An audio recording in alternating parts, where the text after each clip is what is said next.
Okay, my friends, here it is. The Saturday afternoon live stream at the Garden Like a Viking headquarters, Zone 5/6, Northern Indiana. So, guys, yes, just a temporary pushback today. It's going to next week be at 12 noon, no problem, just like always. We just had a thing that we had to do today. And so instead of canceling with you guys, which there's no way I want to do that, I just pushed it back. Okay. So let me know if you can hear me. And let's get the chat going. So what have you guys got planted? What have you guys, what do you guys, 1 second here, let me adjust this. What do you got planted? Are you having to protect anything? Okay. So do you guys remember last week, the title of the talk was, we got trouble coming or something like that. We got big trouble coming because if you remember several weeks ago, I had an in-depth conversation with several AIs and I used them all basically. And they said that there was no frost coming still. There was no cold snap coming. Nothing like that is coming for the rest of this year. Okay. For the rest of this spring. And so I was like, okay, great. So I planted out my tomatoes because they're already way too big and stuff. And then last week I showed you that we were supposed to get 28 degrees. It got down, it was supposed to get 28 degrees on Sunday night. And so I was like, hey, AI, what's up with that? Maybe you should update your algorithms next time. It was like, yeah, maybe. And I was like, okay, well, and then so come to find out now, though, it was right the entire time. And what they were calling for as 28 degrees as the low, they are now calling for 44 degrees. That's how different it is. 44 from 28 to 44. Okay. So it just deepened my faith with the AI. I said, hey, look, I'm sorry. Okay. I'm sorry. And it was like, yeah, I know. I knew I was right. It didn't matter. Like, okay, well, that's good. So, guys, it's a wonderful tool. Okay, so let's see who is here, guys. We got Darlene. Hello, my friend. Sam Potzik, Old Faithful, Val Thatcher. Yes, Donald Hughes. Hello, my friend. Definitely. Celtic Anubis. Hello. D Bax and Mo. Hello. Big Will Dog. What's up, my friend? Yep. Nope. Valhalla is going to be the name of the land. That is what we're going to do. So, guys, it's been a struggle this year because I didn't take my own advice and started way too early. Now, I just wanted to see. Because there are so many places are like, start your peppers 8 to 12 weeks before your last frost, and so I'm always for waiting longer than normal, but several factors came into play. One, that the past 5 years, it's been much warmer at this time of year, much warmer than historically here. And so I was counting on that happening again. Last year, I had everything planted already. It was super warm. And the year before. But this year, of course, we're having very, very cool temps. It's going to be in the 40s 10 days from now. I mean, lows are all still in the 40s. I mean, peppers are not going to like that. All right. But nonetheless, I planted it about 11 weeks before my last frost date. And so I'm stressing about it. I mean, a little bit, I'm trying to walk that fine line between putting out the peppers before they get too root bound and too grown up indoors, and putting them out when it's still dipping down into that 40s in the night. Even if I cover it with that hoop house that you just saw, I've had the experience, guys, that if your peppers, they're just such little princess plants that if your peppers get cold, if they get a cold snap for several nights in a row, it will stunt them all season long. Literally, all season. They'll just sit there. It just won't grow all season. They'll be healthy looking. They'll be nice and luscious looking green and stuff, but they just won't grow. They'll just sit there and produce a few peppers and just nothing because of that cold snap. So, but likewise, if they get super root bound, then they're also going to kind of do that. So I'm trying to walk that fine line. So, I mean, even if I wait another week, it's still going to be in the 40s. So I don't know exactly what's going on, but for the time being, they're still looking decent. Okay. They're still looking decent. you know, they're still looking healthy. They just started really popping out of the bottom, which is not really that good. So that means that they're starting to circle around in the pot and stuff. So we might just have to look at this real quick. Well, I don't even want to take it out. But, you know, I topped it, and that dramatically slowed down everything. You know, that dramatically slowed down everything. You see, so topping it really, it's not, I don't like to top the peppers anymore, just because it doesn't really make a lot of difference as far as yield, but it makes them shorter and bushier, which I kind of like taller pepper plants. But, you know, this is this is a little bit too big for indoors, okay? Definitely.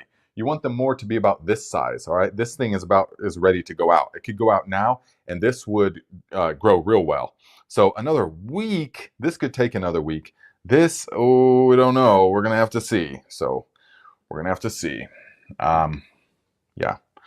So I'm probably going to use those greenhouse covers that that you saw in my last video. So those things are really nice. I'm really liking them because they just open up so many options for what I can do, especially now with the bed shape as they are. And that was totally by coincidence that I had made my beds 4x10, which is perfectly sized for that hoop bender and those hoop houses.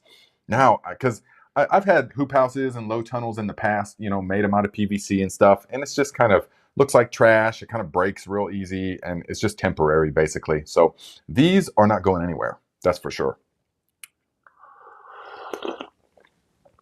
No, we're not going to freeze. Nope, we're definitely not going to freeze. But still, even if it doesn't freeze, peppers do not like the cold at all. They really don't. So, yes, silver sage. They're so high maintenance. Never date a pepper. They're so high maintenance. Definitely. Mo. Yes. First time planting peppers here, and I'm waiting. LOL. Yes. It's better to wait. It's just better to wait. I mean, ideally, you'll plant them out, you know, when the nights don't even dip below 55. I know it doesn't even seem like that's possible now. It's like you're trying to remember, do our nights even get like that here? But they do. Yeah. It's, you know, they're above 60 all summer long for sure. So so they just like that. They'll just grow so much better, okay? Now, you want to see something really ridiculous? Look at this tomato plant, okay? I started the tomatoes a little early, don't you think? Look at how ridiculous that is. Cherokee purple. I had to up pot it to this massive pot. But I actually did, you see us putting down all those roots down there at the stem? I actually did plant this one out into the garden, and it was growing and everything, but I had to uproot it because I put in its place for this year a brandywine tomato at the strong suggestion of Viking Uncle, who says that they're the best tomatoes he ever had. And we've grown a lot of different kinds of tomatoes, not brandywines. He had one years ago, and he said that still that's his favorite tomato. I said, wow, okay, well, in that case, I better grow them then and see. So we pulled out, so we got one Cherokee purple, one brandywine, two hillbillies, one Cherokee purple bumblebee, and one super sweet 100. I know it's a hybrid, but they are delicious. Them tiny little things are like candy. So good. So yeah, that's what we're doing. And I'm going to show you guys we're going to grow a combination. We're going to grow cages. Yes, I'm going to make that video for you guys probably next week. The super sturdy tomato cages that will last a decade at least are amazing. And so we're going to have the tomato cages, 3 of them, but then we're going to have 3 of them up a single lead, and we're going to really prune them and stuff because I want to show you clear visual the difference and the pros and cons of both of them. So that's what's going to be really useful. So thank you very much. Donald Hughes, $5 says for the monthly Viking knowledge. Yes, I appreciate you, Donald. And yes, this upcoming week, I'm going to have a moment to breathe, and so I'm going to ship out you guys' stickers, okay? So Donald, yours is included in all of that. Don't worry. And so we will make that happen. Yeah, I'm also looking into if you guys know of anything, but well, I'm trying to find, but I want to find like a merch. I know that there are several of them, but like a merch company that will, you know, the kind that you just put in the like down below, and you click on it, and they ship it, they print it, they ship it, they do all that, and they just give you like a dollar or two, you know, of your cut, but they do all that work. That's what I need. Because in my mind, I was like, oh, merch, yeah, I'll just, you know, get some and then ship it out, and forget about it. This FedEx nightmare has shown me very clearly that I am not at the point where I'm going to be shipping anything. I mean, it is the shipping, the aspect of it, that's a full-time job. And so that's way beyond, I spread myself too thin, you know? I was like getting burnt out already before the season even started. So we had to regroup, yeah? And guys, since the last time you saw me, I still haven't eaten anything. It's been 10 days. I have had the lemonade mixture, which is lemon, molasses, and cayenne pepper. But that's it, every day. Yes, I'm on a 10-day master cleanse. Today is the last day. Right now, actually. Once this is over, Camille's coming over because we're both on it. And we're going to break it with that delicious homemade bone broth. I'm so looking forward to it. And then tomorrow is going to be the first full day off the cleanse. And that is going to be bone broth in the morning and then stew in the evening. Oh, it's going to be divine. Boiled potatoes, some split pea, and some sage and rosemary. Oh, it's just going to be so good. Yeah, it's an amazing thing, guys. It allows the body to cleanse itself. Autophagy, yeah? We enter ketosis and we start burning tons of fat. We also, the body will go in and seek out the sick and dying cells, and it will consume those for the amino acids and the things that it needs.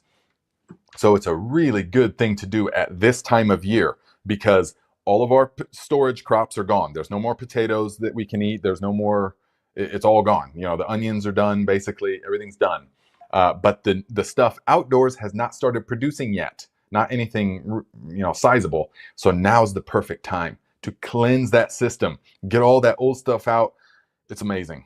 Yep, it's amazing. So it's been wonderful. And thank you, Val. I appreciate the $10. Says, thank you, my friend, for all you do. Yes, thank you. It's wonderful to be appreciated. So thank you very much for that contribution. And let us see some pictures of your walking onions. I'm sure yours are pretty far along by now, huh? So anyways, guys, the cleanse, you know, if you ever want to do it, my other channel is all about it. You know, Nate Murray, it tells you everything you need to know about how to do it, but it's a wonderful tune-up for the body so that you can then, fresh season. Now things are going to start coming into season. We got the lettuces and cilantro and the green onions and the celery and the parsley for juices. We got the beets coming. We've got the arugula, which is ready to be picked. We're going to be having arugula shaved Parmesan with some pine nuts and some olive oil and lemon juice. Oh man. Oh, okay. So it's all coming. It's like an amazing full summer of delicious eating. And so now our system is cleansed and ready to process it all perfectly. Yeah. And as you can see, I have full energy the whole time. I never felt tired. I worked out. I did my kettlebell workouts. I just carried on with life as normal. So it was wonderful.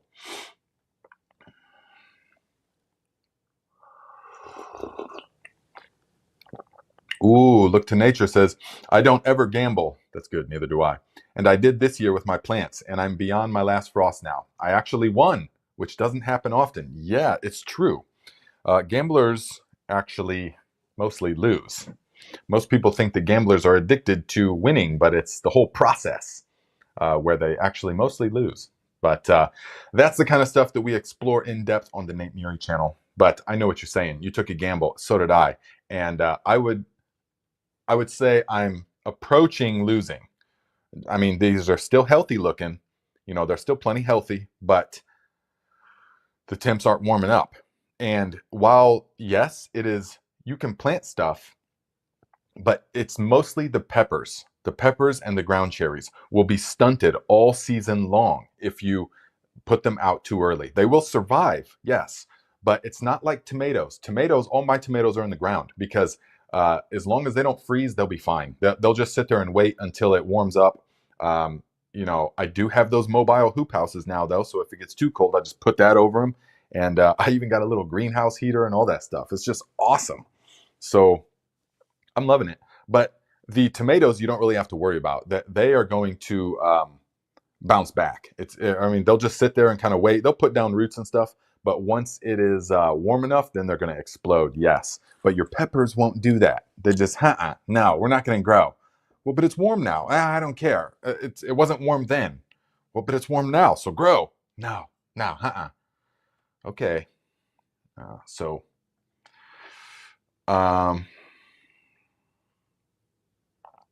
let's see. Darlene says, should we use bone meal or blood meal when planting? If so, what plants need it? Well, if that's the fertility that you have, then yes, definitely. If that's your choice of fertility, then yes, you want to be using the bone and blood. Now, bone and blood is a good combination because it's going to give the blood meal is very high in the nitrogen, of course, very fast acting nitrogen. It is very quickly available by the plants, and it's very easily digested by the microorganisms. And so pretty much within a couple of days, it's feeding nitrogen to those plants, which is very important at this time of year. That's what gives you those big luscious leaves and the darkness and the green. That's what you need.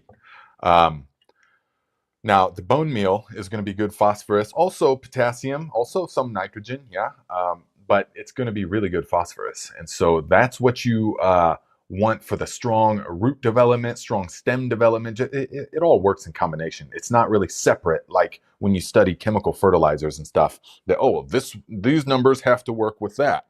But bone and blood are very good amendments, relatively cheap. And yes, you can use them when planting, definitely. Because the bone meal is going to take a bit longer to break down, and so that will be good. But if you're just using bone and blood, you'll want to side dress as well partway through the season.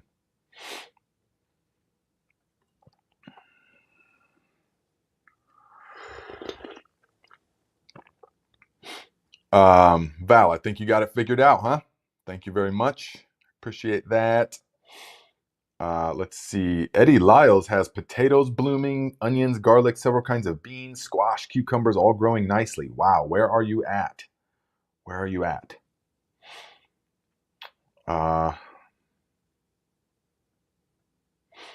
Yes. Okay. So let's see here. Oh yeah, yeah. Peppers are drama queens. They definitely are. But if you have ever planted them and you're like in the north, I mean, if you're in the south, it barely even matters. But if you're like where it actually gets cool, and you've planted your peppers and you're just sitting there waiting for them, you're like, it's past the last frost date, but that soil is still cool. If you got mulch on top of the soil, it's still going to be cool. It's still going to be real cool in there. So that's going to slow that down. Remember, guys, in the springtime, that thick layer of mulch that you always want your soil covered with some kind of mulch. But that if you got that thick organic matter like leaves or straw or grass clippings or cardboard even, then that is going to insulate the soil, but it's going to keep the soil from warming up as well. So it's going to keep it cooler in the summertime, which is exactly what you want. You want that root zone to be cool, has to be cool. But in the springtime, it takes a lot longer for it to warm up.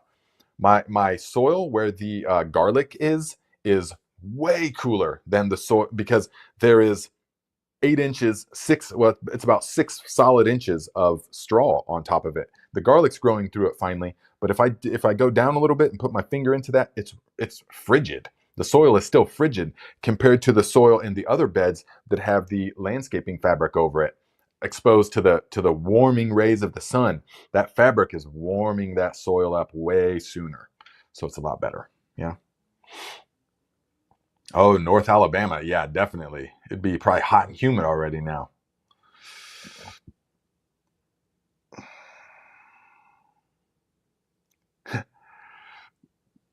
That's funny, Teets. Yeah, Val says, my walking onions are starting to flower. Should I let them go or what?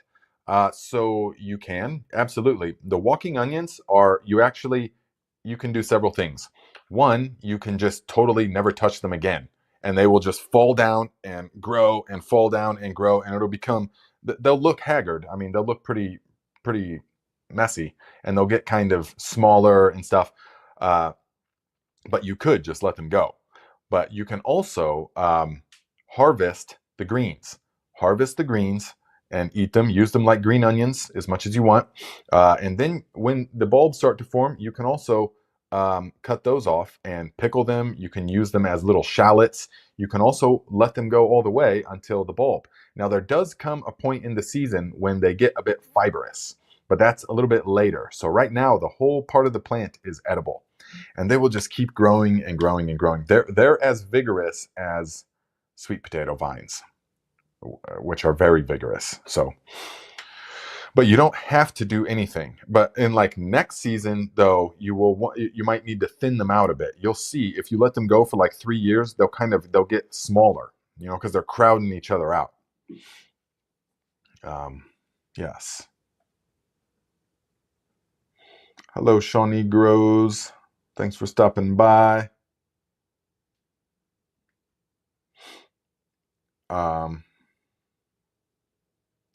That's not a bad idea. Big Will Dog says, Nate, are you gonna try a comparison between the same plant in bed and green stalk fertilized with Viking nutrients?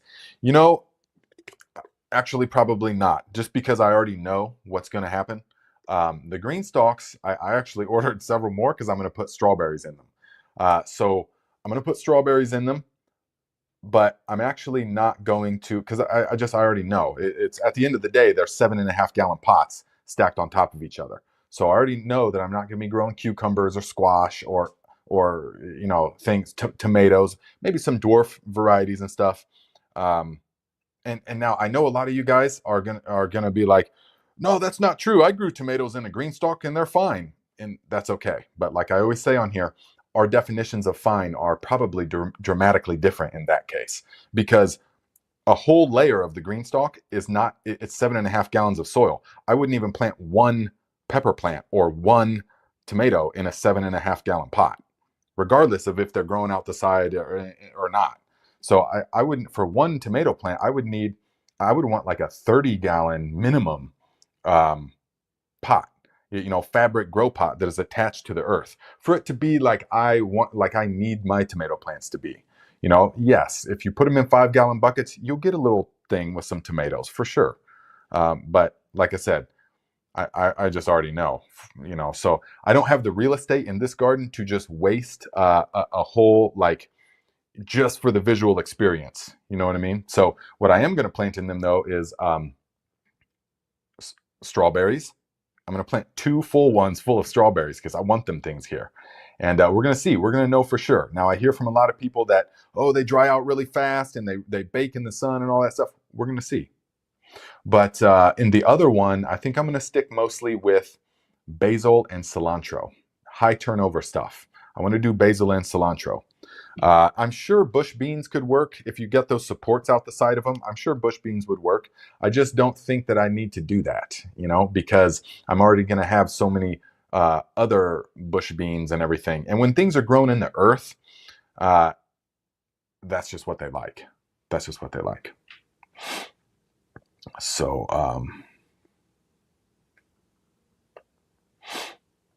yes. Look to nature. Mint is loving the heat. Nate, your mint is water propagating. Thank you, my friend. So guys, I'm on a pursuit. I love mint, okay? So we got mint in everything. All summer long, we're having mint in stuff. And so I really love growing mint. Even though you don't grow mint, you inoculate your soil with mint, basically. And mint, therefore, colonizes whatever grow space you put it into. But beyond that, I like the different kinds. But I did a massive garden renovation last year, and the mint got lost in the noise, So although I am seeing some of it pop up here and there, definitely the ginger mint for one, and some certain kind of peppermint, but not much else. And even if it is, I don't know what's what. So Look to Nature has volunteered to ship me some cuttings of distinctly different mint varieties, and then I'm going to put them out in the mint garden over here, in the mint bed. I tilled up this whole side where there was a bunch of other things in it and stuff, and I'm going to just put the mint on there and keep a drip line on it because I like that mint. And so we're going to put it in our watermelon juice. We're growing boatloads of watermelons, guys, at the Viking North plot. Wait till you see. This summer is by far going to be the most abundant. I mean, by far. We got fruit trees. We got the blueberry shrubs happening. all that whole thing got planted. We got the blackberries planted. We got the 10 different fruit trees that are growing strong. We got, we're going to have the 2 different gardens, the tarp garden, the Doyle tarp garden, but also the Viking. We're going to call it the Viking method tarp garden, which is different. And we're using all that stuff for the courses, you know, the course content, because the courses are going to be all original content. Yes. So there's just going to be a ton of stuff. And we're growing Alibaba watermelons, and we're growing, and I'm starting them up. They're all downstairs sprouting already. And so we're growing Alibaba watermelons. We're growing the Leelanau watermelons, the orange one. We're growing the bunch of sugar babies, smaller ones, yeah, because those are going to flower at about the same time as this particular, I forget the name of it, a particular seedless variety that I'm growing. So remember, when you grow the seedless varieties, you have to have a pollinator next to it. And so that's what we're going to do. We're going to plant just a boatload of watermelons, because I love to juice it and then freeze it. I like it so much that we've basically got a separate freezer at Camille's place. It's her ice bath during the summertime, but then we convert it to the watermelon freezer for the fall time and winter time. Okay. Thank you, Pete Pender. Looking sharp for a critter who hasn't eaten. Yeah, it's actually amazing when you do something like the Master Cleanse. It can be like running a marathon, even though I've been doing them for like 20 years, you know, off and on. But like your first time, when you don't eat one scrap of anything for 10 days, that blows most people's mind. They think surely they go 8 hours without eating and they're going to faint. Oh, I'm shaking. My blood. I'm just shaking. I haven't eaten all day. But then once you get past all that, you realize the body is amazing at adapting and thriving. And so once it goes into the cleansing mode, you enter ketosis and your glycogen stores are used up. Then your body starts burning fat quickly. But it also does another amazing thing. It sends out growth hormone in order to preserve the muscle mass that you have, because the body needs the muscle for the hunting. You know, it's thinking, hey, something is happening. We need to be sharp. We need to be strong. So let's do what the body is designed to do and burn off that fat, because that's exactly what fat was designed for prolonged periods without food.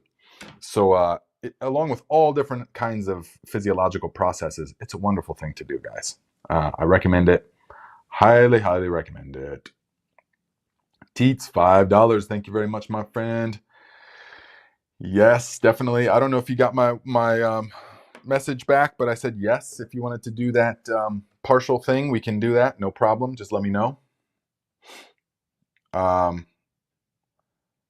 Leelanau. No, not Leland. Leelanau. Like Leelanau is what it looks like, but it's someplace in Michigan that breeds them.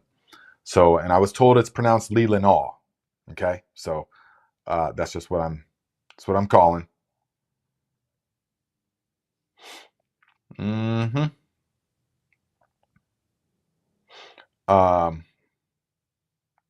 Masabi Gal, I planted short carrots in my green stalk this year. I'm also thinking mint might work. Oh, I can guarantee mint will work, and then mint will grow in a crack in the concrete, basically. Mint will definitely work in them. Short carrots, I'd be interested to see. I mean, yeah, why not? They could grow. They could grow in there. The thing that I'm about, and I like you change your picture, Masabi Gal. I like that. And so the thing that I like, or the thing that I'm all about, as you guys know, is maximum nutrient dense food production, right? And so so long as that we've got this plot to work with right now, that's the way it is, then we're going to maximize it. And so to maximize it, you got to know what's worth growing where. And so the things that the green stalk will be good at, I know, are going to be the basil and cilantro, and also the butter crunch lettuce or arugula, things like that are going to be really good. And the strawberries. The strawberries, I think, will be really good as well. I am so looking forward to them. I got this very particular type. I had a long conversation with Chatty G and also with a couple of others. And we came to the conclusion that Albion strawberry is the one that we're growing. Okay. They said that that is the best, that's a consensus as the best one for the green stalk growing. And in the original deep planters. And so we got those because out at the Viking North plot, we have a tarp garden, a Patrick Thomas Doyle style, where we are growing strawberries in there. And that whole thing is the seascape strawberry, which has not arrived yet. So I need to hit up Urban Farmer and see what's going on with that. But we planted those. We're going to plant those out there. They're both everbearers. That's how I like them.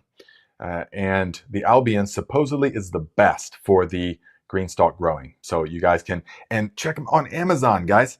I ordered them just off of Amazon because that's the only place I could find the Albion. And Albion is how you spell that. And they came to me, they were only like $17 plus shipping and stuff per 25 of them. So I got 100 of them. And they came to me in so each bundle of 25 is like this thick, wrapped in a rubber band. They're like, wrap it in a rubber band. And each plant was incredibly hardy and robust and beautiful. I mean, so I couldn't recommend it enough. If you want, I'll put them in the Amazon storefront, the exact one that I got. Because these things I've bought in strawberries in other places that paled in comparison to these. Bare root strawberries were amazing.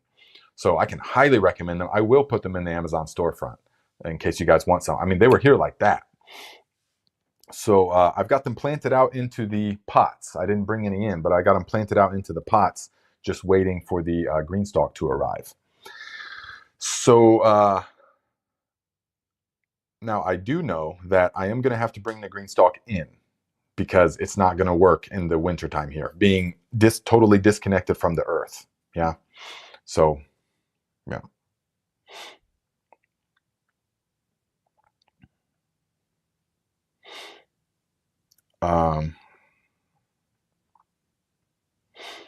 So let us see here. Okay. So the going to transplant Rachel Rebel. You're going to transplant your peppers today. Where are you located? Because I'm still playing that waiting game. Yeah.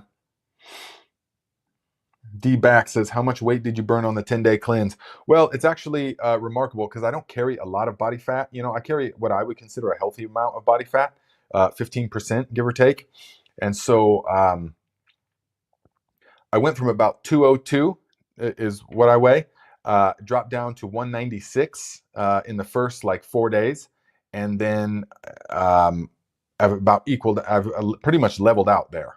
And I've got a smart scale, you know, and so I was keeping track of my vitals and stuff like that all throughout the cleanse. That's going to be in the Master Cleanse course that I'm doing because I'm making a Master Cleanse course to get my feet wet with this software and stuff so that when I do the gardening courses, I already know what I'm doing with the software. But that's part of it. Now, I didn't lose much weight, but that's because I didn't have much to lose. But I've worked with people on the Master Cleanse for about 5 years now, because that was where my Nate Muri channel, those were the first videos. That's where most of the people subscribe to that channel from. We're all about the Master Cleanse. So I've worked with a lot of people over the years. If you have a lot of weight to lose, you'll lose a lot of weight. If you've got a lot of excess body weight, you will lose it during the cleanse, definitely. But if you don't, if you have a very high proportion of muscle mass, you'll pretty much keep most of it. You'll lose 5, 6, maybe 8 pounds. That's mostly in colon toxins and impacted fecal matter, things like that, that turn rancid in your body. So I didn't lose all that much. Yes, Laura La Montanara. La Montanara. That's a fun name to say. Bush green beans, I'm sure. Yeah, if I was going to do the Kalima green beans, especially the green stalk has like a thing that, you know, like you can get like a thing a trellis for it. I'm sure that would work pretty good if you had to. So I still can't, I'm not like promoting it in any way whatsoever because it's untested, totally untested. I like the idea. But I can tell you for sure, one thing I don't like is that every time you water it, it's like flushing the soil of all of the nutrients. You just see this rich, dark, black, nutrient-rich stuff just running off into the concrete. And so that, I got to put a brain cell on how to mitigate that. So, yes. Hello, Meyer Lemons. Good to see you, my friend. Okay, yes, Celtic. I will put them in the store. As soon as we're over here, I will put them in the store. Yeah?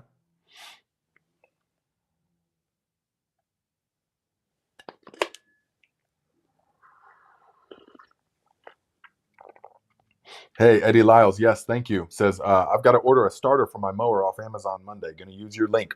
Yes, guys, anyone that's ordering anything off Amazon, get to Amazon through the Viking link in the description.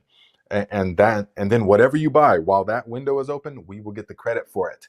Yes, that's the simplest, easiest way to help the channel grow and the whole enterprise to grow is by doing that. All right.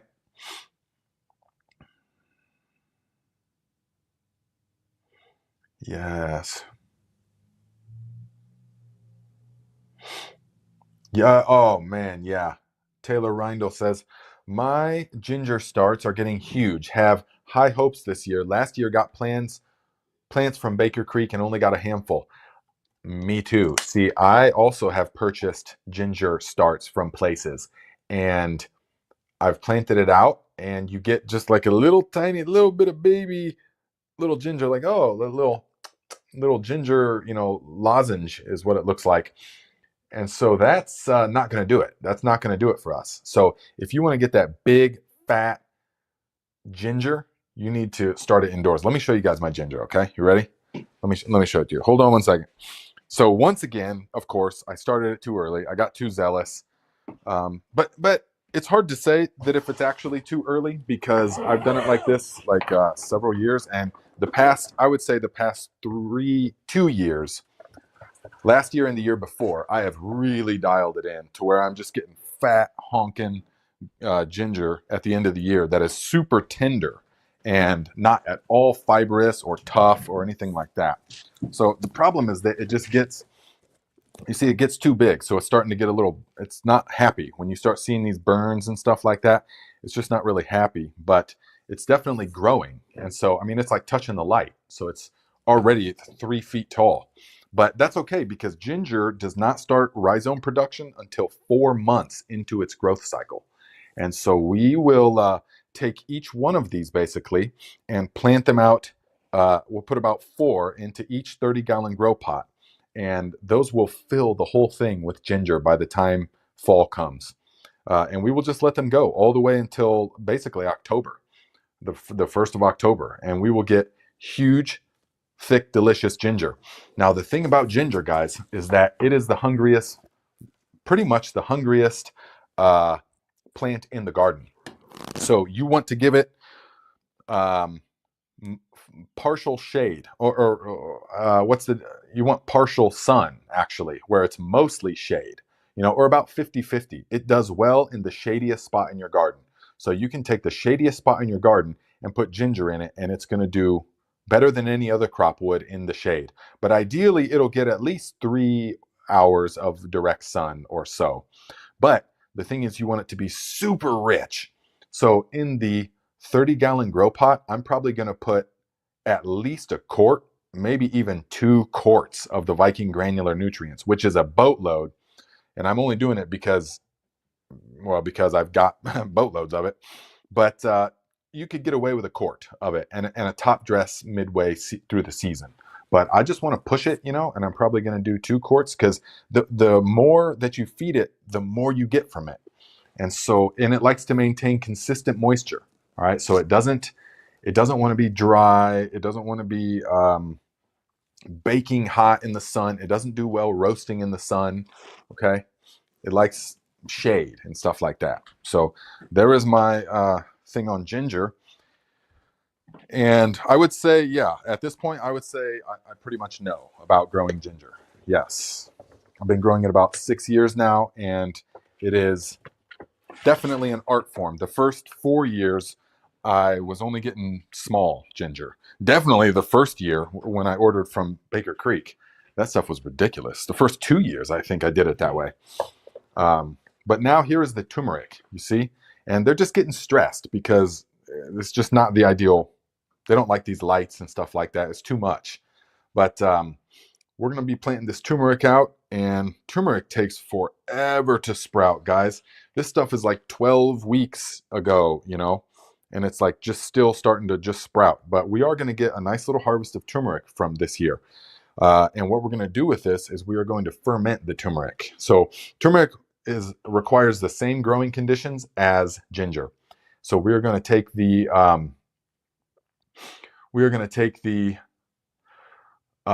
ginger and also the turmeric and do the grow pot thing. And so we're going to put them in the same spot, which is right up against a north-south privacy fence. So they're getting half the day of direct sun, morning sun, and then all afternoon is shade, full shade. And so that's what they like, actually. That's where they grow the best. They're not going to grow the best if you put them out in your full blast sun. You have to put shade cloth over them or something. They're not going to thrive in there, okay? So that's what that is. And I'll keep you guys updated, you know. I'm going to be doing a lot of all-season picture or videos this year because of the courses, and I want to get all of the footage done this year. Yeah.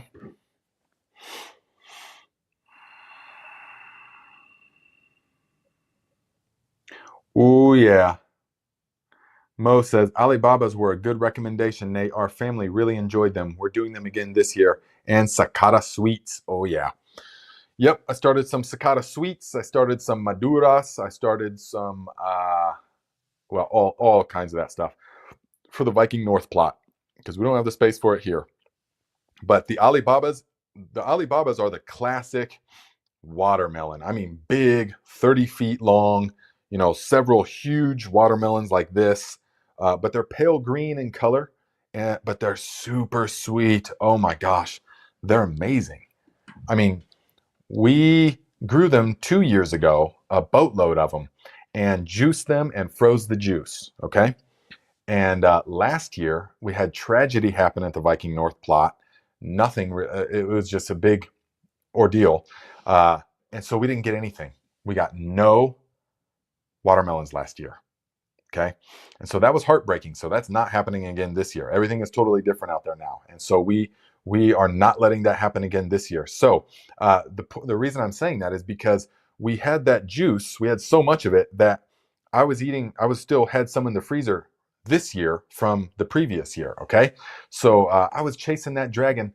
That stuff is so sweet when I was drinking it, so delicious and full of minerals. You can just taste it. I put a pinch of sea salt in there. So I'd go to like Costco, you know, and I would see, oh, they have watermelons. And so I would get watermelons from Costco or anywhere that Walmart, anywhere that has watermelons. I'll try, you know, I'll get some. You cut into those and okay, sometimes they're a little bit sweet, but once you've had the real deal, the homegrown Alibabas in nutrient-rich soil, bursting with life, nothing else will compare. You'll be chasing that dragon forever. And there's just no way that anything from the store even remotely comes close to compare. So I'd be having that stuff from the store, and then I would crack open one of those Alibaba juices and just wow, oh man, when you drink it, the whole body is just like absorbs those minerals and the nutrients and the life. Oh, so good, so good. Yeah. Laura says, hi, I love hearing people say my name. Laura Lamont, Lamontanaro, right? Lamontanaro. That's a fun one to say. Christopher Mennel says, hi, Nate. My soil of my pepper pot is infested with grubworms. However, I did not see any earthworms in the pot. Do grubworms eat earthworms? I can't say for sure. I don't know. Does anybody know this? I don't know I don't know exactly what that, if that's true or not. Okay. Let me see. 1 second. 1 second here. Okay. Oh, good. Okay. Sorry. That was important. All right. The I didn't see any, or I mean, I don't have any experience with that to know. Does anybody know? Because I don't think so. But what I would do, if is it from last year or you've already got peppers in the ground? Because if peppers are already in the pot, then you need to well, there's not much you can do. Maybe milky spore. Yeah, you can try that.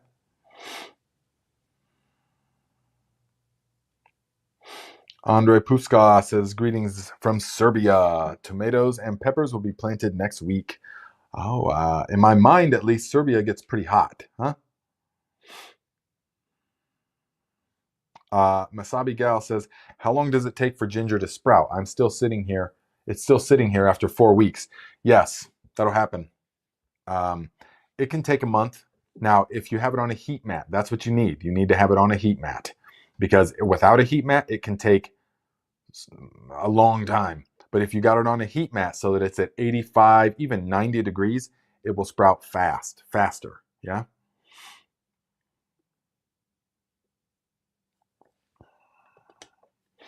Wow. Oh, Silver Sage says, Nate, my family and I are moving to 4 acres in 8A from 8B. Oh, okay. So you're already in 8B.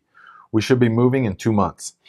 What can I grow in pots and move to the new garden? I'm torn between not growing anything and all out. Ooh, yes. Should be moving in 2 months, or for sure we'll be moving in 2 months.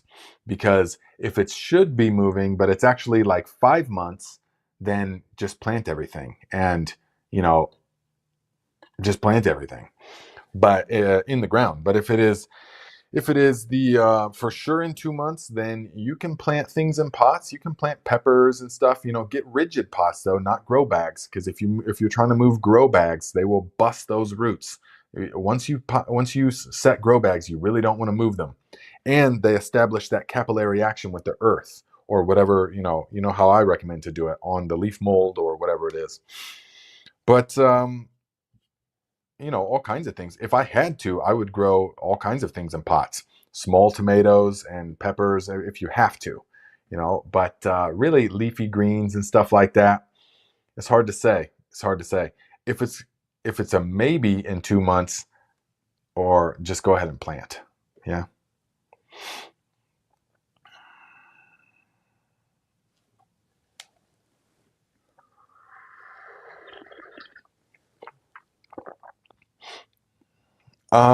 Let's see. Masabi Gal says, I dropped the ginger roots and they broke apart. I'm wondering if that's why they're so slow. Too much damage. I don't think so. Probably not. They probably were not thick and plump and full of life force to begin with. I mean, that would be my guess, because they're very hardy. So the stuff that I got from the Asian store is like exploding with life, and just they're all sprouting all over the place. The stuff from the co-op is like, there's sprouts, yeah, but they're not, there's tons of duds that just didn't sprout, even though it was the organic, real expensive stuff. You have to get super fresh. It has to be fresh and plump. If the ginger is looking dried up, then it's already dead. It's already past its time. Yeah. Plugger says, I tried ginger this year because of you. I put it out a little early, but I did it in different microclimates throughout my yard. So some is doing well, some not so well. Going to try turmeric next year. Yes, good. So the ginger, like I said, will love a good fertilization. Okay, if you're using organic stuff, you almost can't fertilize it too much. So you really can go full force with that stuff. It loves it. Yeah. Taylor Reindl, $10. Thank you, my friend. I appreciate that. Says, what about alfalfa pellets at time of planting ginger? Absolutely. That can definitely help. Yes, alfalfa pellets, as far as the cheapest bagged amendment from the store that is going to be safe and effective for your plants, alfalfa pellets are it. Yes. $20 for a 40-pound bag. Now, you got to use quite a bit, though. You got to use quite a bit. It's not like an actual fertilizer where you just kind of sprinkle a few things there. You need to lay it down thick, but mix it in with the soil in some way. So yes, you can definitely do that, because alfalfa has in it growth stimulating hormones, tricantanol. triacanthanol, and auxins and gibberellins and all kinds of good stuff in it that is going to help to stimulate the cellular division that you want. So, and once it doesn't take a lot of that stuff. I mean, it doesn't take a lot of those hormones in order to open those pathways in the plant. So get it in there, get it mixed in there, water it in with some compost tea or compost extract or whatever you got that is going to help bolster that microbial life. You just want to make sure everything is topped off. But you've got plenty, and I know it, you've got plenty of the Viking granular nutrients. And if you've got the Viking granular nutrients, then that is the best thing you could possibly use for ginger. It's got everything. Plenty of NPK and every single one of the micronutrients. There's nothing finer. There's nothing more that you would need for ginger. It's actually the best thing you could get for it. It's actually one of the things I sort of designed it with in mind, because ginger just is rich. It loves it. Yeah. Mm-hmm.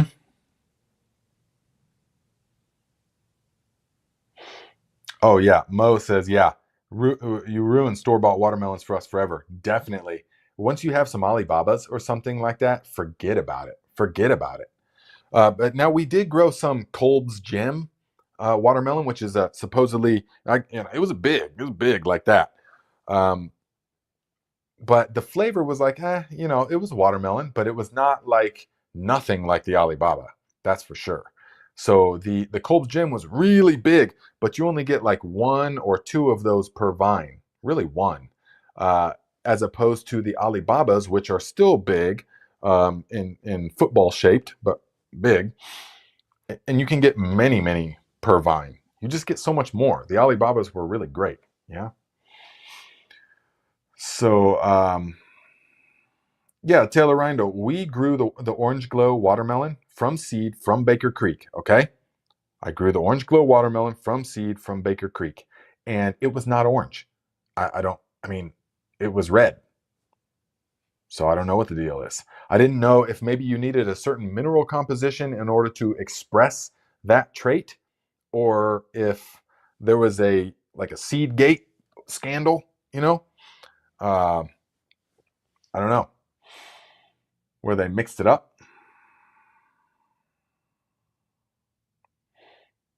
Yes.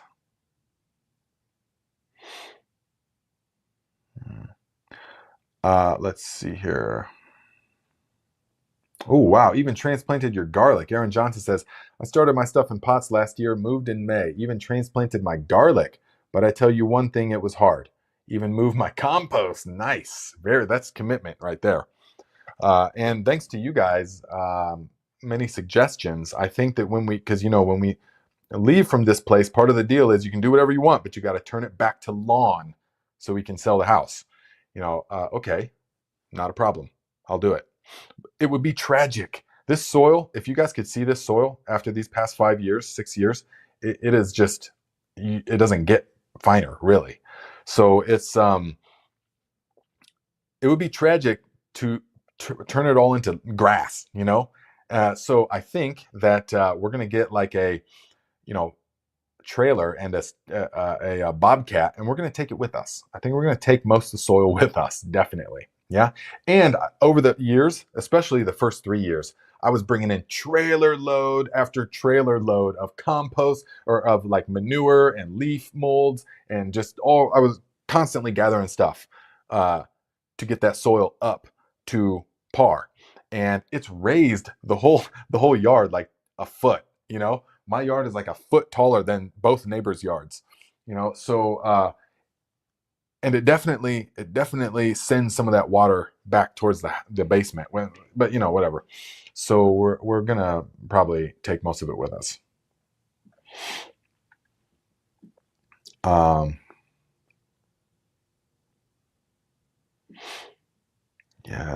Yes. So guys, it's pretty much time to plant potatoes. You can go ahead and plant potatoes, no problem. Okay. You can plant potatoes now, no problem. So we're going to plant potatoes in another week or two, and just make sure that they are not exposed to any frost. Potatoes are frost sensitive, so the foliage will die. But you see, these have been out for like 3 months now. Or no, 2 months. Yeah, probably 2 months. And so long as you got them in the light, they're just going to look like this. And so this one we will cut. We'll cut it probably here. And so we're going to get, because there's a couple eyes on each section. We're going to take that and make it into 2 potatoes. We're just going to plant this thing whole like this. And we're going to do a lot of potatoes this year. We're growing the French fingerling, which is one of my favorites. We're growing the Austrian crescent. We're growing the banana fingerling. All 3 of those are fingerling potatoes, which I love. You don't skin them. You just, oh, they're so good. Thin skins, very buttery, gourmet flavor. But then the round potato is the German butterball, if they ever get here. But we are mostly just growing the German butterballs. Yeah, I got out of it last year. Well, it happened where I couldn't grow the butterballs last year, and so I don't have any more. And so I had to order a new 20 pounds of them. And so we're gonna pretty much keep that going for many years now. The butterballs. So that's what I want to be the round potato. We're not growing Yukon Gold potatoes this year. Just they're perfectly fine, but the flavor is not nearly as amazing as the ones I just mentioned. Yeah.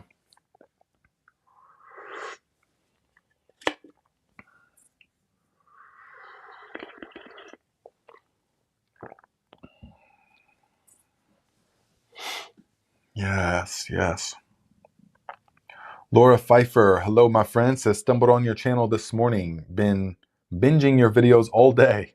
Briefly, what is your backstory? Ooh, yeah, guys. It's not a brief story, really, but so we'll just keep it real light. But yeah, so I traveled around for quite some time all over the world, seeing a bunch of different ways of doing things, and kind of brought a lot of those skills back with me. And also was growing in Northern California in a very kind of unique way, we can say. So I've had a lot of responsibility on my shoulders, we could say, like a tremendous amount of responsibility on my shoulders for the success of the crops. And so I became really obsessed with growing for many years, actually. And so now that we are back here, the stakes are not nearly as high. And so we've transitioned all of our skills to producing food. And so that's what you see here. Skills that I've just learned over the years, from growing and from doing it and from learning from other people and from constantly experimenting and observing and all of that.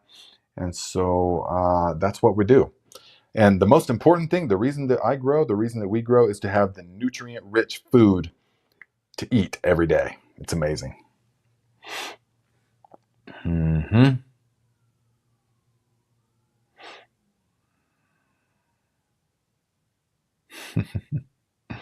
Yeah.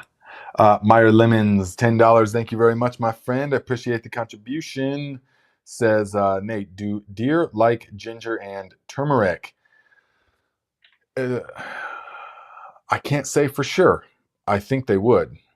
I think they probably would because it's sort of tender and it's something new to them.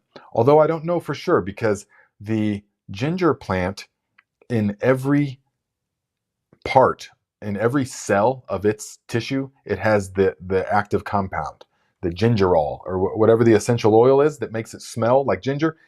Even the leaves. So during the season, I'll take some of the leaves, rip them off, and make tea out of them. And it's ginger. I mean, even the roots have ginger, which what we eat is the rhizome part, not the root. But the roots each smell like ginger. The stem smells like ginger. The leaf smells like ginger, strong.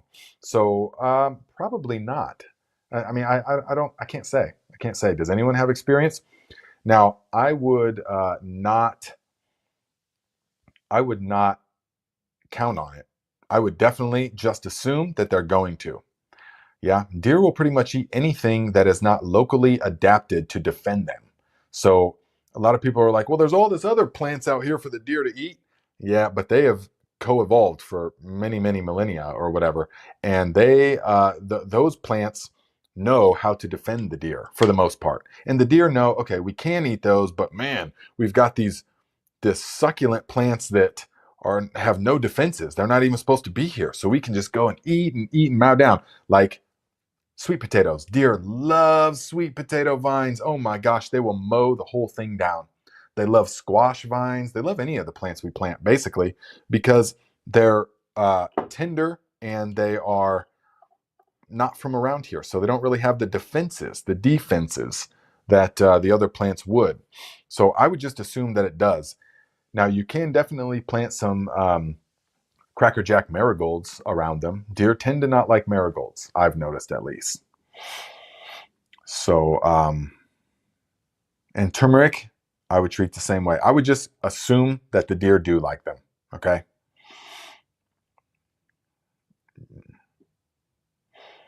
Yes. Oh, thank you, Silver Sage. Appreciate that.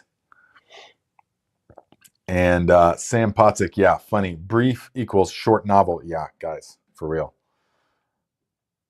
So Andre says, Nate, I have Epsom salt with added peppermint oil. Will that be harmful when watering plants, especially garlic?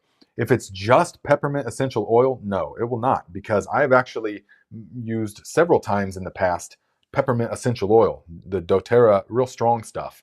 And I've put, 15 drops in a spray bottle, in a 1 liter spray bottle, and sprayed, certain things with it. So no, you can use, as long as it's real peppermint oil. I don't know if it's like some kind of chemical, I don't know. But if it's just actual essential oil, then you'll be fine. It'll actually help. Yeah, it'll actually help. Big quill dog. Yeah. Ooh, yeah, Taylor Reindel's trying out them. Okay, got my potatoes planted last week. Add micronized sulfur to get rid of my potato scab. First year trying French fingerlings and German butterball. Ooh, yeah, you are not going to be disappointed. Now remember, the German butterball are what the English call like late season. Well, there's like, the English have their classification system: early, first early, second early, third, seventh early, 15th mid season, late earlies, all these different. Oh, okay.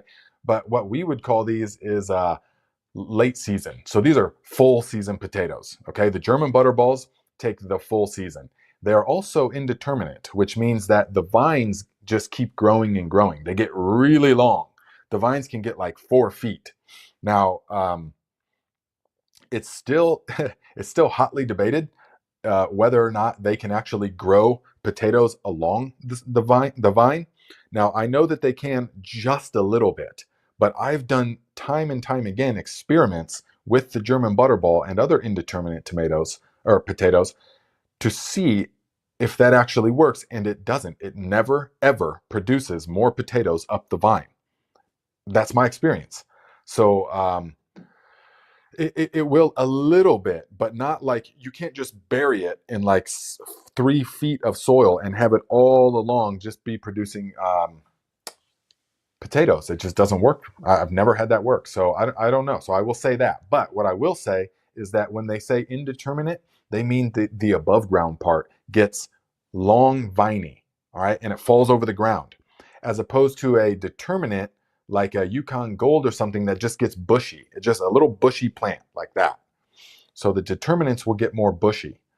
But the so just be prepared for that. The German butterball will take most of the season. Okay, the fingerlings take much less time. So you can plan for that.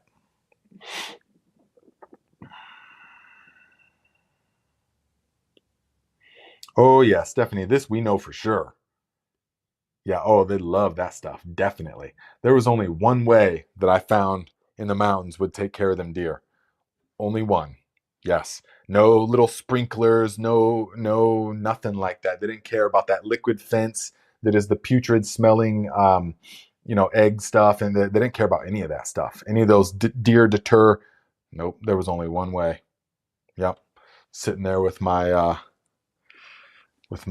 never mind. So they okay, Healing Homestead says Google said they are both deer resistant. That would be great. Obviously talking about ginger and turmeric.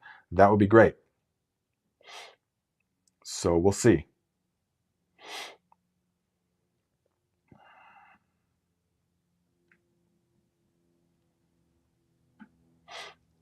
Spawn Viking Grow says, my garlic hasn't sprouted. Do you think it will?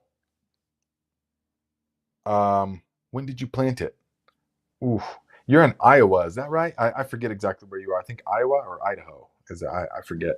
But it should pretty much be sprouting by now. If maybe there's too much mulch. If there's too much mulch on top, I mean, if it just can't push through it. But man, garlic is mega hardy. So where are you located? What is the soil temp? Mine is probably about this tall by now, and dark green. So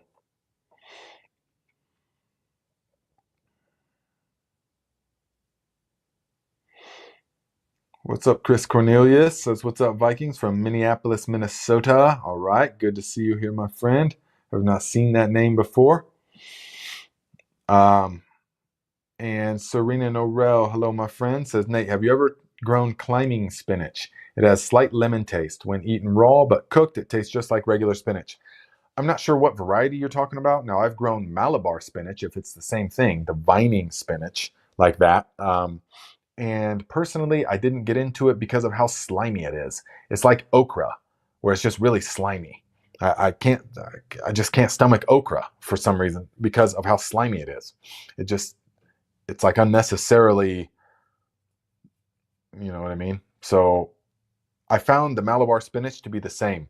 Now, I have some friends from Sri Lanka here in the States, and they cook it in a way that it's not slimy. So, because it's from their culture and they're used to doing it. And so they have developed ways to cook it so that it's appetizing. When I did it, it is not, it's the opposite of appetizing. And so that's not what we want. But if you're talking about a specific kind of climbing spinach, no. Although I would, if you had some, or if you told me where to get it, I would probably try some at the Viking North plot. Yeah, Taylor Reindl says, I've never seen it grow more potatoes. I hill to keep the leaves from falling over. Exactly. Yeah, most people think that the hilling it is to get more potatoes, but hilling it is one to primarily to keep the light out. Because if light reaches them and they turn green, they're poisonous. And remember, guys, your green potatoes, a lot of people think, oh, well, I'll just scrape the green skin off. That's not it. The whole thing, it becomes altered. It's not just the skin. You see the skin, but the whole potato becomes altered by the sunlight. And yes, it can become mildly poisonous, but more than that, it's gross and bitter. So you really don't want your potatoes to be exposed to the light. Even when you're drying them and storing them, absolutely darkness. That's what they need. Yeah, you have to mimic that underground conditions. Yeah, you made it just in time, my friend. We're still live. Yeah.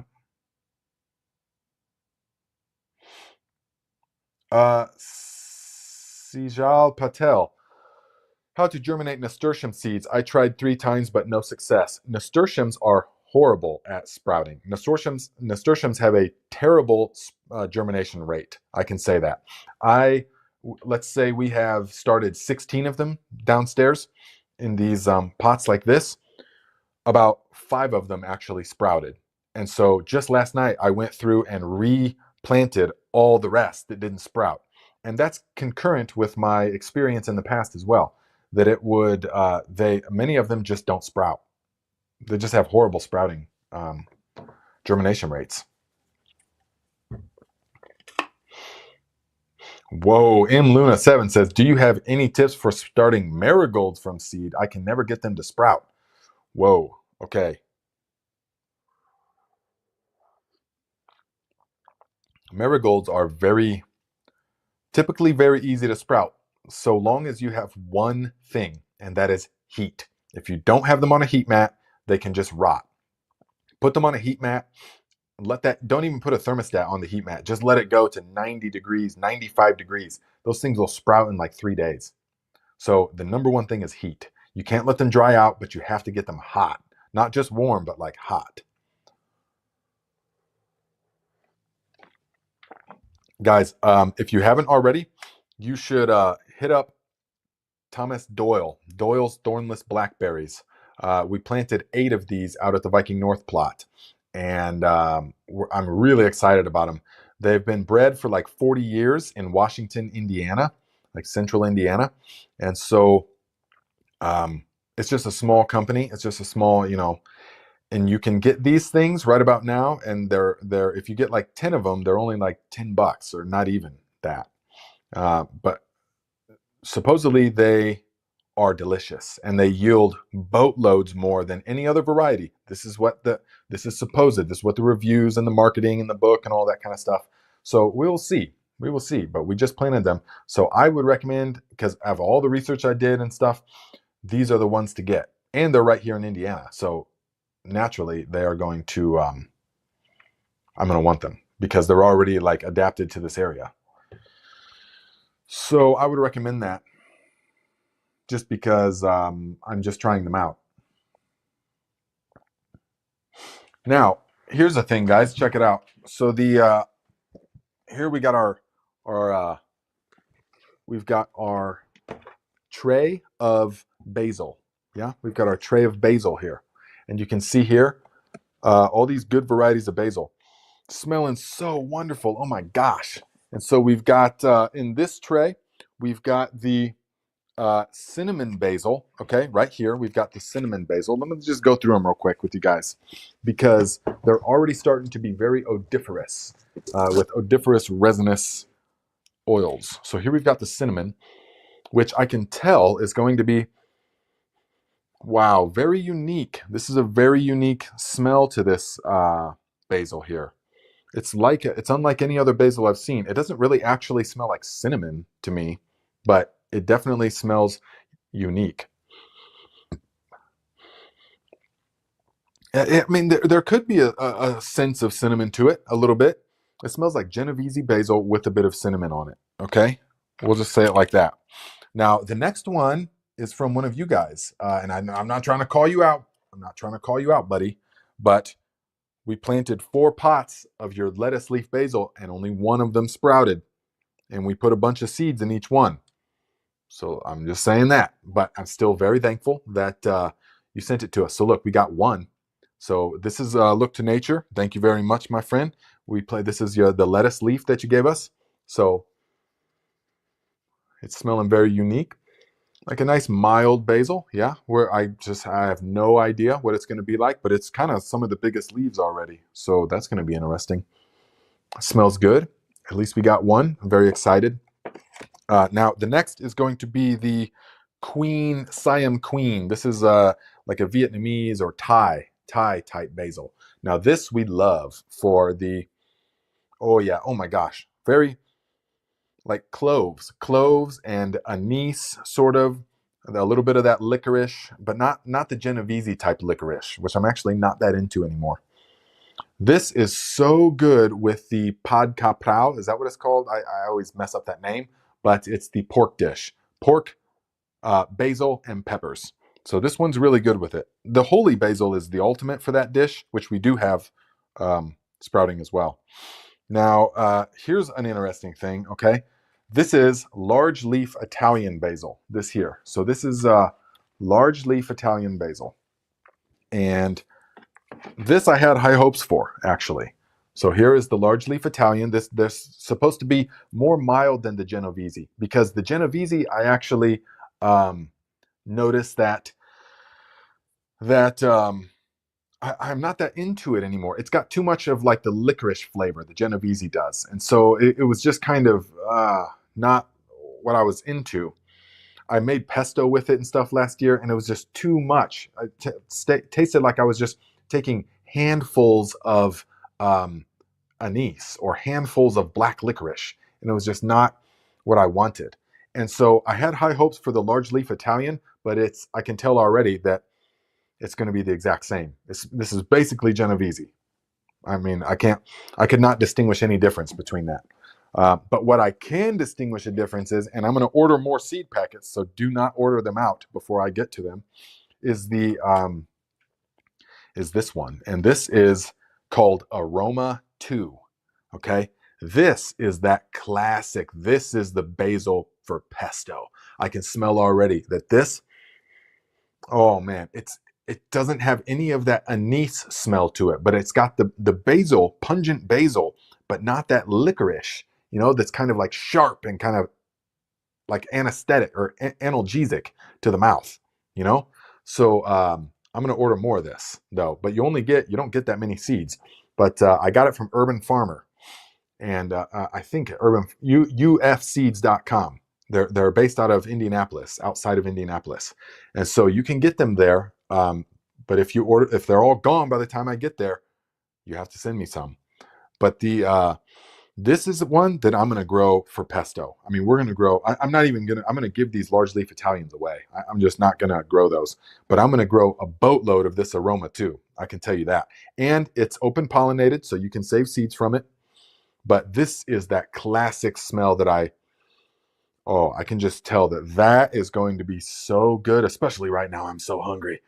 But that's the one. So it's called Aroma 2. Yeah. Oh yes, Rachel Rebel, garlic scape pesto. Yes, definitely. We love that stuff. We're eating scapes all season long. Yeah. So.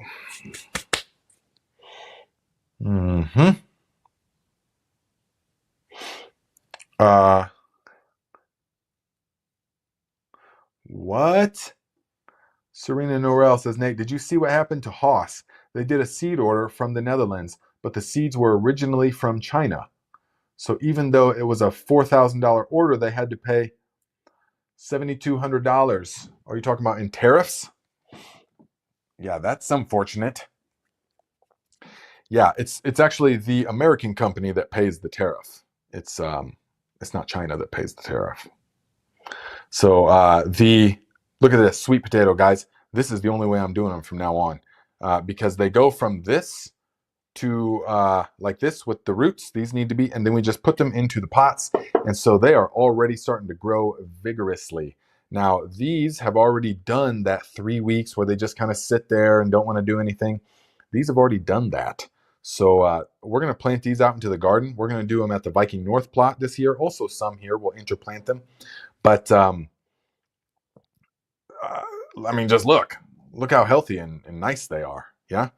And so this is definitely the way to do it. And we're just going to plant these out. But the thing is, they're tying up all my pots because I need more of these pots, but we've got like 60 of them in these slips. Yeah. So we need to like get them pots off. So let's see what you guys are talking about. Yeah, I didn't mean to call you out, of course, but I'm just saying. I don't know what I'm saying. It's just that those had spotty germination, but that can happen with anything. But I just wanted to show you that we are growing the lettuce leaf. We're also growing you gave us the lemon basil. I just started yesterday because we actually forgot to start lemon or lime basil. So we started those yesterday. Yeah. Ooh, I'm looking forward to that. It says cinnamon basil in your mint tea tastes like a little bit like root beer. That would be amazing. Looking forward to that. Ooh, yeah. Jay Bramer. I haven't seen your name here in a while. Good to see you again. Says Nate, I'm happy you like the Lute Shower and Jimmy Nardello peppers I sent you last year. They are my top 5 favorites. Growing Carmen peppers for a friend this year. Never tried them. Can't wait. Hey, man, the Jimmy Nardellos are amazing. Definitely. Those were so sweet last year. They were like candy. I mean, they were as sweet as the hybrid, Just Sweet, which we are growing this year as well. But the Jimmy Nardellos were super sweet. And the only thing I didn't like about them is that they're not like very meaty, that they're kind of thin and delicate, but they're so sweet and good. The Lute Shower, wow. Those were actually growing like a substantial amount of them now this year. I ordered more of them. We're growing a substantial amount of them because they are the perfect for spicy paprika. We've been using it all winter. Spicy paprika. But man, I'll tell you what though, we didn't know anything about those Lute Showers. You sent it to us, I grew them, and nice dark red, plucked it off the thing, threw it on the grill, seared it, blistered it a little bit, olive oil, and this is last year, and we took it and just bit right into it and like chewing on it, a bunch of seeds in the mouth. Yeah. Oh my gosh. And it was just like on fire. I mean, the nose was running, or like your ears was ringing. It was so spicy. It was insane. But we did get a mouthful of the seeds. I thought it was a sweet pepper for some reason. But it is a spicy pepper if you eat the seeds. But without the seeds, the flesh is not spicy at all. It's like a real buttery. It's like paprika. So we're growing a bunch of them. Yeah, we're growing a bunch of them this year. Yes. You're welcome, Sam. Thank you for being here today. Yeah, says thanks for still doing the live. Absolutely. This is some of my favorite time of the week, guys. Getting to touch base with all you guys and see what's going on. I will not be missing this. Yes. Celtic Anubis, is it too late to start sweet potatoes? Zone 7B. No, but you got to get a heat mat and you got to crank that thing up to 95 degrees. Okay. And you got to put it in a south-facing window so it's in full sun. Crank up the sun, crank up the humidity, just crank it all up, and they will sprout fast. Mine, and everybody knows this already, I went to the store and got the garnet yams this year. So because the big debacle with the scurf last year and stuff. So this year I started fresh the way that I was doing it for many years ago, and got the ones from the co-op, the organic store. And they are the garnet yams, which are actually sweet potatoes. They're not yams. And so they sprouted in like 2 weeks. I mean, they were sprouting. I was able to cut them in like 3 weeks. So, yes, you definitely can. And if you're in 7B, you've got time. I mean, if you go to the store tomorrow, get the sweet potatoes, put them, get a tote, and here, I'll show you real quick, okay? Everybody just stay there because I got to unlock the door anyways. Everyone stay there. I will just show you. This is exactly what you have to do for the best success. So let me go outside. Hopefully this doesn't disconnect us. Now I'm outside at the Viking HQ, and I am talking to myself out loud, is what it looks like. So let me get this here thing, and I'm going to show you guys that this is the way to do it, okay? And I'll be making a tutorial next year, but here's how you do it. So just do it like this, and get the sweet potatoes, bury them halfway, put them on the heat mat at 95 degrees at least, even 100 degrees, seriously. And they will sprout so fast it'll blow your mind. And keep them nice and moist, and keep them in the full sun. And these things will just, I mean, we've got 100 slips easily off of these. And they're still pumping out strong. I eventually just put the thing outside because I'm like, I can't take more sweet potatoes. There's just so many of them. And we've cut this like 6 times. And so that's how you want to do it. But the most important thing is that heat. It is the most important thing. Without that, forget about it. But with the heat, yes, absolutely. Yep. Let me shut this door real quick. It's a little bit cold. So it's the same when you're rooting the slips, okay? So I like to cut them off, and then I like to root them in these jars like you guys saw. And now I've done some with without the heat mat, and then I've done some on the heat mat. The ones on the heat mat will start rooting in like 3 days, and they're done rooting in like a week. The ones without the heat mat these are like a month old. I mean, yeah, they're way past ready, but they take so much longer without the heat. Yeah. Mo says, companion the Italian big leaf with the tomatoes. You can, yeah, any basil, but I'm actually not going to plant. I'm not, my real estate here, this real estate is too valuable for the growing. And so I'm going to not grow any of that large leaf Italian. I'm just going to let somebody else that likes that kind of Genovese, you know what I'm talking about. It's not, there's a different kind of basil for like pesto that is there's more mild. It's not as sharp and analgesic and numbing to the mouth. Yeah. So I'm not going to be planting that. Yeah.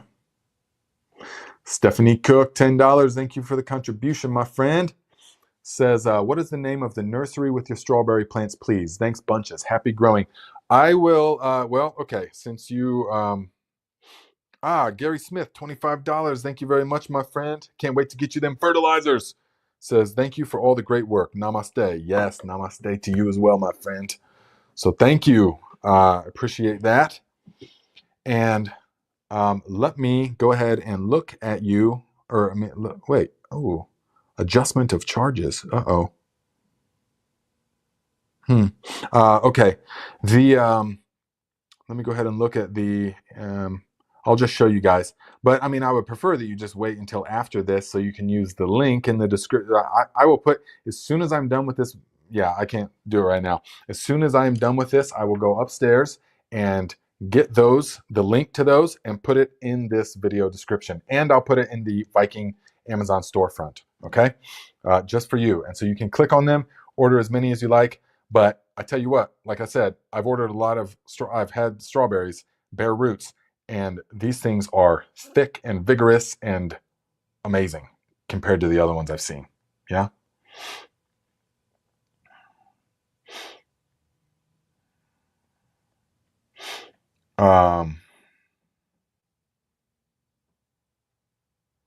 Yes. Dr. Loomis, do you fertilize your seedlings? Oh, absolutely. Yeah. I fertilize everything to the max. I mean, my stuff is fertilized, that's for sure. But of course, purely organic, fertilized in a way that is not overkill. They don't become rancid, but I'm definitely giving it, all kinds of stuff, right? Little homemade things and stuff like that. Oh yeah, all the time. Yep, definitely. And they like it. They like it. But that's also why they sprout and grow way too big indoors. I mean, this pepper plant is way too big. But I think it's just starting to come out of the bottom. So I think we're still going to be good for another week, probably.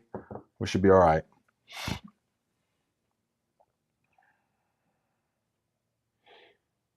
Yes. Let's see here.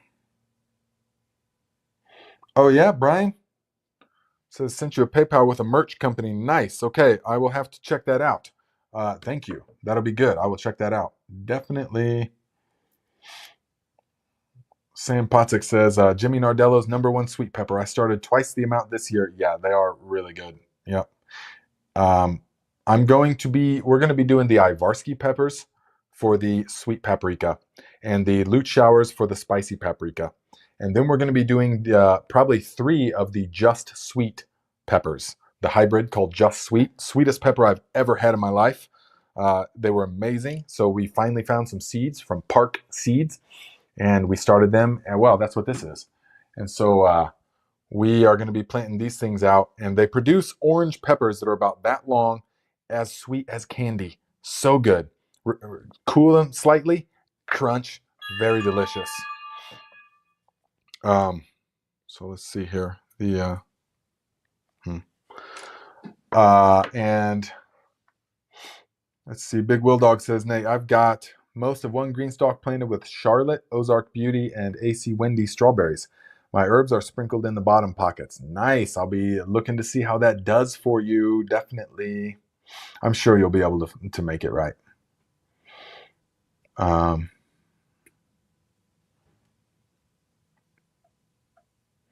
Silver Sage says, Nate, I heard a guy on one channel who puts his garden seeds in his mouth before he plants. He says it builds a unique chemical bond with the plants and human. What do you think? If he completely believes that, then I believe that it works for him. It makes an effect. It has an effect, absolutely, in some way. If he fully is convinced that works, he's going to experience something more because of that belief, definitely. Now, do I think you could measure any of that stuff with any known scientific device, even Kirlian photography? No, I don't. So there's 2 ways. And we could get way deeper into that on the Nate Murray channel. But this audience isn't ready for all that yet. So but I would say no, that if he believes it, it does to him for to a degree. Do I believe that you could measure any of that in any way? No, of course not. So do I do it? No. But I don't need to do it because I'm already at the same frequency as all of it. I'm already operating from the same frequency. Me and the plants are one. Me and the soil is one. It's all one. And so I'm already on that frequency. So they're already communicating. Yeah. So yes, guys, hit the thumbs up, okay? Just take a moment, hit the thumbs up. Even if you just got it listening, if you're in the garden, if you're doing something, take the moment right now and hit the thumbs up. We need you to do that. Yes. Lisa Brown, that's not a bad. Okay, says, I watched a gardener who said the best sweet potato she has ever grown was in a pile of wood chips. She makes a hole, puts a little dirt in it, soil, and then plants the slip in it. Massive harvest. I do believe that because those wood chips would suck out all the nutrients for the sweet potato, and the sweet potatoes do not like lots of nutrients. Okay, so I would believe it actually. Yeah.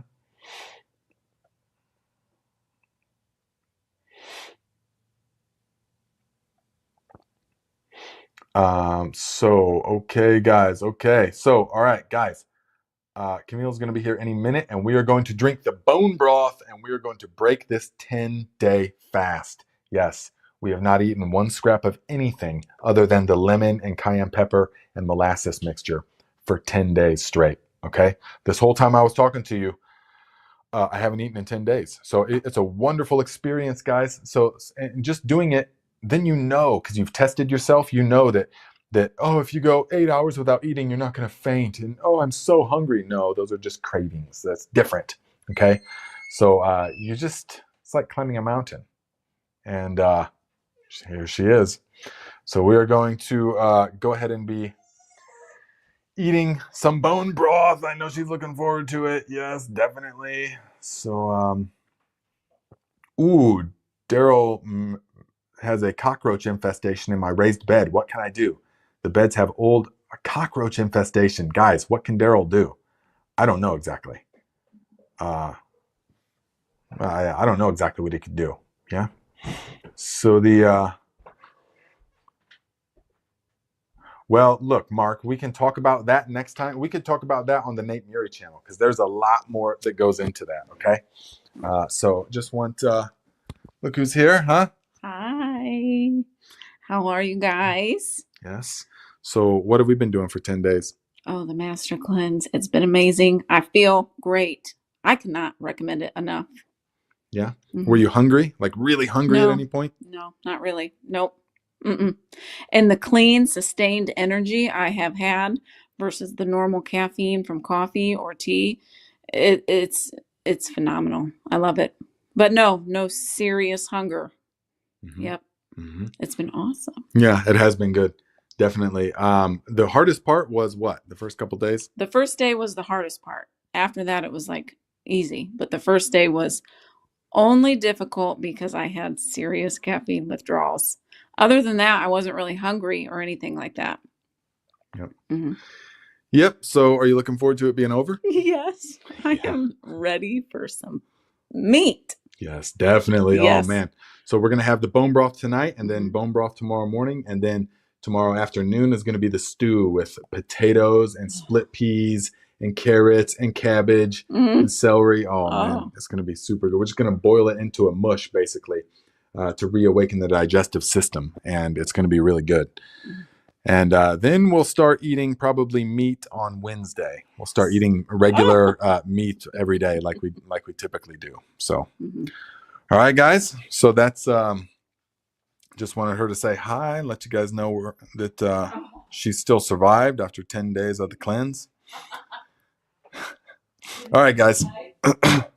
So it's yep, Andre says, hi, Camille. Glad to see you. Looking great. Yes, we feel super alive, definitely. All right.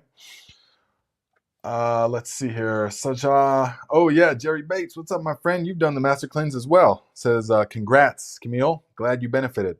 Definitely. Yes, she says, hello, Jerry.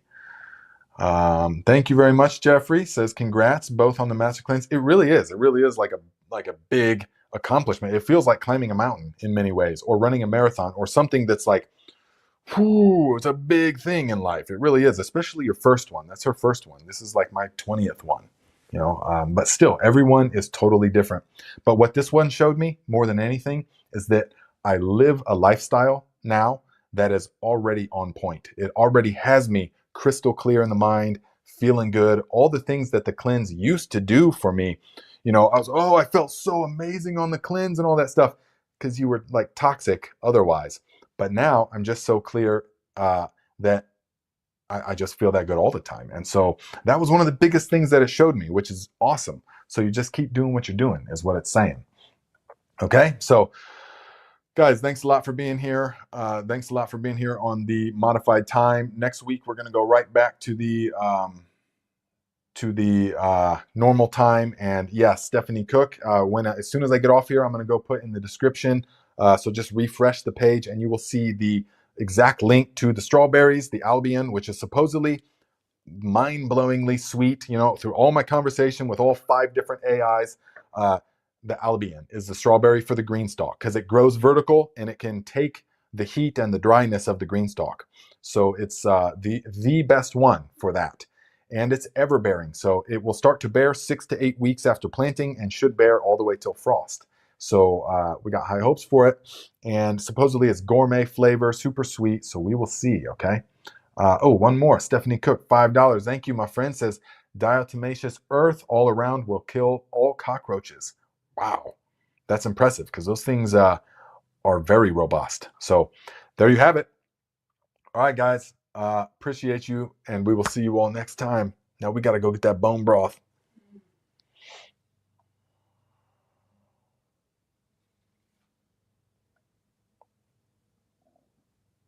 Yes, Laura Lamontanaro. Yes, we will also do the blackberry guy. I'll give you a link to that as well as soon as we're done, okay?